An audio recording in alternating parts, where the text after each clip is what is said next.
General స్థానాల్లో BC అభ్యర్థులు party మద్దతుతో పోటీలో నిలబెట్టడానికి కాంగ్రెస్ ఎంపిక బాధ్యత ఎమ్మెల్యేలకు అప్పగింత.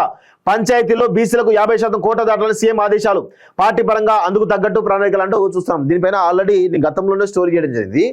పార్టీ పరంగా ఎవరైతే బీసీలు ఎవరైతే ఉన్నారో 50% ఇవ్వాలని చెప్పేసి గతంలో కూడా నిర్ణయం తీసుకోవడం జరిగింది. దాని ప్రకారం ఇప్పుడు పార్టీ గుర్తులేవు కాబట్టి పార్టీ పరంగా ఈ పార్టీ మద్దతు వీళ్ళకి ఇస్తుంది. ఈయన బీసీ అభ్యర్థి అని చెప్పేసి 50% పైగా ఈ సర్పంచ్ ఎన్నికల్లో 50% పైగా ఇవ్వాలని చెప్పేసి ఈరోజు సీఎం అనుకోవడం జరిగింది. సో దాని ప్రకారం కొంత కసరత్తు కూడా జరుగుతున్నట్టుగా తెలుస్తా ఉంది. కానీ అది ఇంతవరకు అఫీషియల్ అయితే రాలేదు. వస్తే చూద్దాం. పనులు చేసేటోళ్ళనే సర్పంచ్ ఎన్నుకోండి, అభివృద్ధికి అడ్డుపడేటోళ్ళని ఎన్నుకుంటే ఊరు బాగుపడదు. 3-4 రోజుల్లో సర్పంచ్ ఎన్నికల షెడ్యూల్ కొడంగల్ సభలో సీఎం రేవంత్ రెడ్డి అంటూ చూస్తాను. మలేషియాలో పిల్లలకు సోషల్ మీడియా బ్యాన్. మలేషియాలో 16 ఏళ్లలోపు వయసున్న పిల్లలకు సోషల్ మీడియాను నిషేధించారు.